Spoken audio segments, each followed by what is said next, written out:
English with Deck. So, I don't know about where you're from.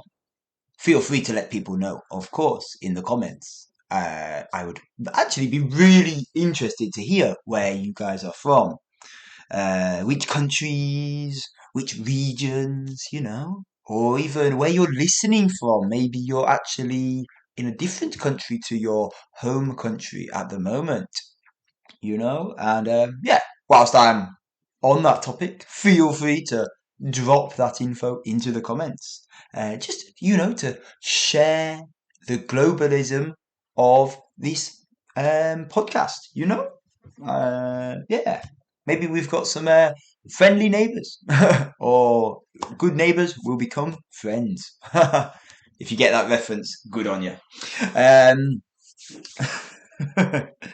yeah, and talking about where we are from and where we are living, living in England, it was relatively safe from natural disasters. There's relatively speaking, and looking around the global sphere, it's pretty safe in England when it comes to the weather. Don't get me wrong, because of all the climate change and various other factors, including mass industry and also making room for new developments, housing and stuff like that.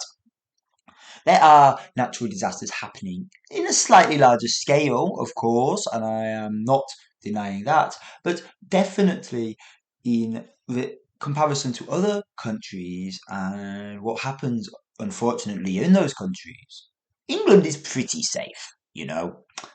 We luckily do not have any earthquakes, or we don't. Oh, I think we've had some. Well, we have had some, but they are minute, barely recognizable, if at all. Obviously, no tsunamis because of our geographical location. We do have flooding, of course, and then depending where you live, landslides, and of course, like heavy snow, snowstorms, etc.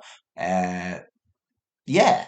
And for example, maybe you might have flooding, landslides, what else? Rising water levels. I guess that could be flooding incorporated into flooding, but we don't have any of the tornadoes or hurricanes or anything. We do have strong winds. Don't get me wrong, winds do cause damage, but not like that. And that's just listing a few of the main natural disasters you might hear about. Now, if you compare that to countries like Australia, where they have considerable wildfires, or a country like Japan, where there is earthquakes, in addition to the others, there are earthquakes, there are typhoons, the rainy season, for example. And all of these cause major disruption and unfortunate disaster, catastrophic devastation. Now, I remember when I first came to Japan and I experienced an earthquake for the first time. And that was an experience I will never forget. And I was sat in my mother-in-law's kitchen. And I believe I was reading. No, I was reading a book. Yes, that's it. I was reading a book, and her old house was relatively close to a train station. So, and you could hear the trains as they went past. It was like ding ding ding ding. You could hear it, and occasionally you could feel that. And anyway, one day I was sat at the table eating and reading a book, and my wife and her mother were watching some TV on the sofa. And then I remember the whole house started going, choo, choo, choo, choo, choo, choo. And the crockery started, not like that, it'd be more like that, rattling together. And then if I remember correctly, the table sort of gave a little kind of shaking feeling, motion. And I thought for a split second it was the train. And after that second, I realised what was happening. And I gripped the table in fear, for use of a better word, in fear. And I looked over at my wife and her mother, and I was like, "What's happening? Panic!" Ah! And they just looked at me. They looked up from their watching the TV. They looked at each other, and they didn't laugh, but they were like, "Oh, it's an earthquake." But the way they said it was so calm, so so nonchalant. They said it so calmly, so coolly, so nonchalantly. And I would just looked and I was like, "Huh?" And then it stopped. Because it was a very, very low magnitude. And after that, they just went back to watching their TV show. And I was flabbergasted. I was shocked. I couldn't believe how, well, normal, this was. How much of an everyday occurrence, or not, a regular part of everyday life. It unfortunately is a fact of life when you live here. And over the years, that sort of feeling I immediately had pretty much disappeared for the lower end of the earthquakes. But when there is a more severe one, or I obviously do perk up, but definitely I have become accustomed to it, and you developed a bit of a sense of how bad is it feeling. Of course, you do certain procedures. For example, turn on the TV, get ready to go under the table, blah, blah, blah. But yes. Now, what happened is when I used to live up near Tokyo and Kanagawa, actually. Now, that area does get a relative number of them. It gets a reasonable number of the earthquakes. And then when I moved it down to Kagawa, well, Kagawa doesn't get so many, and if it does, they're typically quite low in scale. And anyway, we have them very occasionally, and sometime at the house. I live in an older house, as I've mentioned before. Sometimes the house will sort of jolt, like doof, kind of like that. Sometimes it will just do a little, but usually nothing major. Just you crack on with your day. Anyway, the other day, I forget, maybe in the evening, suddenly the house, it sort of, like that, it sort of jumped. Not jumped, the house didn't, but it jolted, And done. Ooh, nothing on the TV, nothing at all. Well, so we just moved on, obviously very mild, whatever it was. And then it came to today. Fast forward to today.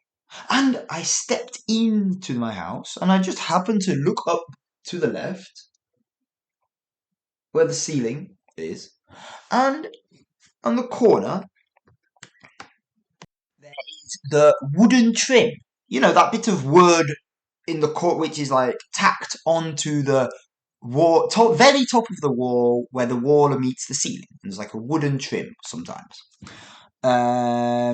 I think it's called like a crown molding as well, just if anyone is interested, or ceiling molding, it can be called. But yeah, basically the wooden trim. Anyway, and I noticed something looked like it had moved. So I thought. And then I looked to the right. They're the same, and about the same distance. But it seemed a bit too perfect. Here, I thought. What? No way. But there's no, damage to the ceiling. There's no damage to the wall either. So I thought, no, that can't be right. And then I looked a bit forwards and up, in front of me and up. And I noticed basically when you go into my house, you go in through the genkan, you have the the entranceway, and you go into the hallway from there directly, or you can go up the stairs to the left. And at the foot of the stairs is like a banister.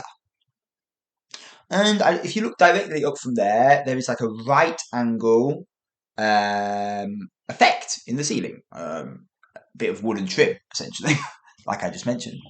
But this one is quite thick, probably about 20 centimeters in width. and it meets at a right angle. So it's like and then where the cut is, it's diagonal. It's a diagonal cut, and that had also moved away about a centimeter.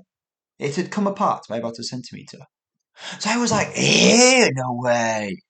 But again, there's no damage to the ceiling, no damage to the plaster or anything, or the wallpaper. So I got my torch and I shone it into this 1 centimeter gap. And as far as I could tell, well, there was obvious a bit of dust and stuff like that, a cobweb, I think, in this gap. Or what looked like a cobweb anyway. So I thought, wow, does that mean I just haven't noticed that at all? These 3 points for years? Or is it new? I don't know. A bit worrying, I guess. Definitely needs some to assess the situation.